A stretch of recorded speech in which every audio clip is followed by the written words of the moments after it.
The first 10 amendments, the Bill of Rights, get ratified immediately after the Constitution itself. Then there's a pause in our constitutional development. We get the 11th and 12th Amendments, which deal with kind of technical topics. The 11th Amendment is about when and where states can be sued. And the 12th Amendment tries to fix the system for electing the president. The fact that the framers didn't anticipate the party system meant that their original design didn't work very well. But nothing very major happens between 1791 and 1865. Oh wait, something does happen. The Civil War. Why did we have the Civil War? Well, that's a very complicated question.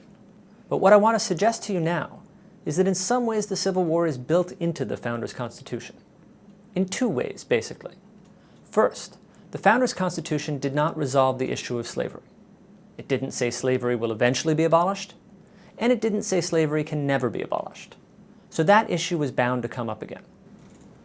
There were different ways it could have come up, but a reasonably foreseeable way was what actually happened. The North grew in population.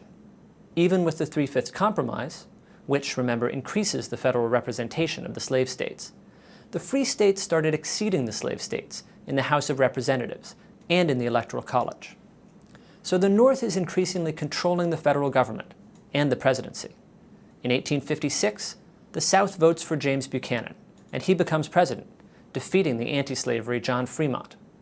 In 1860, the South votes for John Breckinridge, but he doesn't win. Abraham Lincoln wins, and he is not the Southern choice. In 10 of the 11 states that are going to secede, Lincoln gets 0 votes. He's not even on the ballot. In the 11th, Virginia, he gets 1.1% of the popular vote. So the South sees the national government falling into the hands of anti-slavery forces. The national government is starting to look like a threat to the rights of the South, the right to own slaves, which is something the Founders' Constitution protects. What is supposed to happen when the national government threatens the rights of citizens? Remember the first lesson of American history. Remember the Second Amendment. The states are supposed to stand up and defend their citizens. The Civil War is what's supposed to happen. That's the second way the Civil War is built into the Founders' Constitution. And the war does happen, but the states lose. Now what? Well, this is a moment just as dramatic as the founding. More so, maybe. Now we get to the third great lesson of American history. The first one, the lesson of the Revolution, is that a national government can threaten liberty, and the states can stand up to protect their citizens. That's the vision that gives us the Articles of Confederation. But they fail, which gives us the second lesson. The states can't cooperate. That gives us the Founders' Constitution. And now the third, the lesson of the Civil War and its aftermath. Do states really look after their citizens? No, not if you count the freed slaves. If you think about the freed slaves, you don't see states protecting their citizens. You see states oppressing them. The third lesson of American history is basically the opposite of the first one. You don't need states to protect their citizens from the federal government. You need the federal government to come in and protect citizens from their states. This is a complete reversal of the founding vision. The states aren't good anymore. The states are bad. And the federal government isn't a threat to liberty anymore. It's the protector of liberty and of equality. This new vision is what we call the Reconstruction vision, and it's embodied in the 3 Reconstruction Amendments, the 13th, 14th, and 15th. What are these amendments? What do they do? In general terms, they're what Lincoln promised in the Gettysburg Address.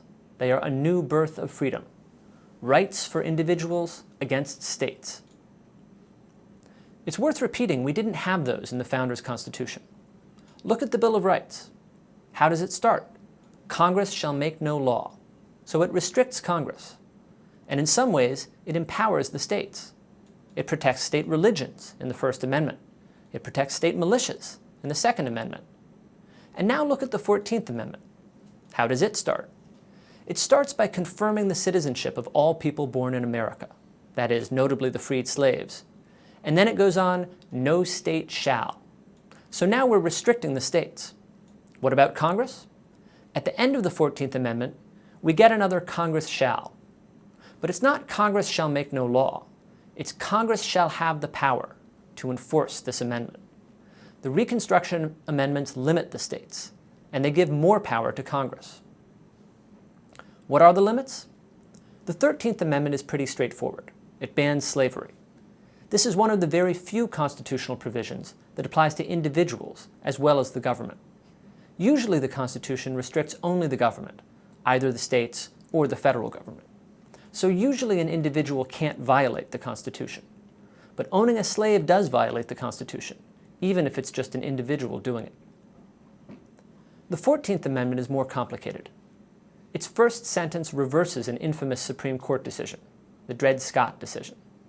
In that case, the Supreme Court said that slaves and their descendants were not United States citizens and could never be citizens, even if states wanted to grant them citizenship, which some states did for freed blacks. The 14th Amendment says no. Anyone born here is a citizen of the United States, and also a citizen of whatever state they live in, even if the states don't want to grant them citizenship. It goes on to grant 3 different kinds of rights, which we'll talk about more later. It protects the privileges and immunities of citizens, and it guarantees all persons equal protection and due process. Privileges and immunities has turned out, thanks to the Supreme Court, not to mean very much. But equal protection and due process are very important, and we'll talk about them more later. Roughly, equal protection is a right not to be treated differently without a good reason, and due process protects various fundamental rights, including, but not limited to, most of the Bill of Rights. So here's the reason that you have free speech rights against states, or a right against unreasonable searches. Those rights are in the Bill of Rights, but the reason you can raise them against the states is the Due Process Clause of the 14th Amendment. The 14th Amendment then goes on to do something else. Remember the 3/5 Compromise, which said that slave states would get extra representatives based on 3/5 of the number of slaves they held. Well, slavery's gone. So now the slave states will get representatives based on the whole number of freed slaves, more representatives than they had before the Civil War. The South is rising again. The South may take control of the House of Representatives. Congress didn't want that. So the 14th Amendment says, hold on. If you don't let these people, the freed slaves, vote, then you don't get representatives for them.